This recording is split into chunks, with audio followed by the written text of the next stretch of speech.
How's it going, guys? This is Kevin Green with Sports Talk Oklahoma, and we have some breaking news concerning Oklahoma and its 10th on-field assistant for the 2018 football season.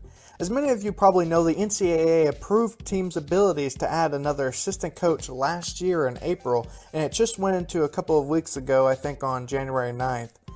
Well, Lincoln Riley has wasted little time making a splash with this new rule, as the Sooners have reportedly hired Georgia's tight ends and special teams coach Shane Beamer as the assistant head coach of offense.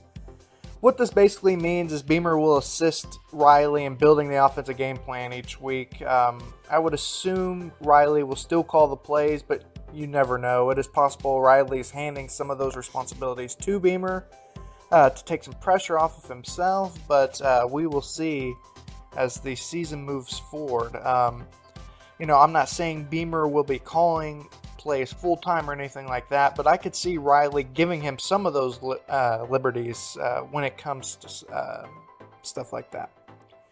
Now, to give you a little background on Beamer, if his name sounds familiar, that's probably because it is. He is the son of longtime Virginia Tech coach, Frank Beamer.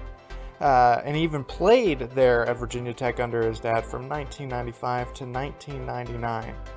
Since then, he has had several coaching gigs, including several in the SEC, such as Tennessee, Mississippi State, and South Carolina. He was mainly a defensive coach during those stints, but he actually didn't start coaching offense until 2011 at Virginia Tech as an assistant head coach and running backs coach. Once again under his dad. So he stayed there until 2015 when his dad retired. And shortly after that, he was hired under Kirby Smart to the staff of Georgia, where he spent the last 2 seasons.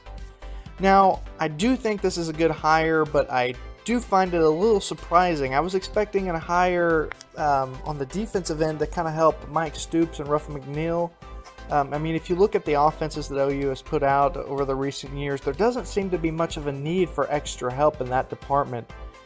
The defense is obviously in dire need of another coach, but that doesn't seem to be the thought right now in Norman. Maybe there are still some things in the works. I'm not really sure. It doesn't seem like Mike Stoops is going to be fired, so we're going to have to just see how all that plays out. But of course, Beamer is also a proven recruiter, and I'm sure that played a major role in his hiring as well. So like I said, I think this is a good hire for the Sooners, but it doesn't seem to be an addition they necessarily needed to improve. I could be wrong about that. Only time will tell. I am sure OU fans were anticipating, as I was, a defensive hire, like I said, to help the defense be less of a liability in the future. Obviously, that was a big handicap they had there in the Rose Bowl. Ended up keeping them getting to the national championship. So, Beamer's special teams unit last year, he was a special team coach, like I said, at Georgia. It was also efficient and was a big reason why the Bulldogs did win that Rose Bowl against the Sooners to get to the national championship. If you remember that blocked field goal in double overtime, who could forget it? Like I said, Beamer, great coach. And let me know what you guys think of Beamer. What do you think of this hire? But that will do it for this video, and thanks for watching, and I will see you next time here on Sports Talk Oklahoma.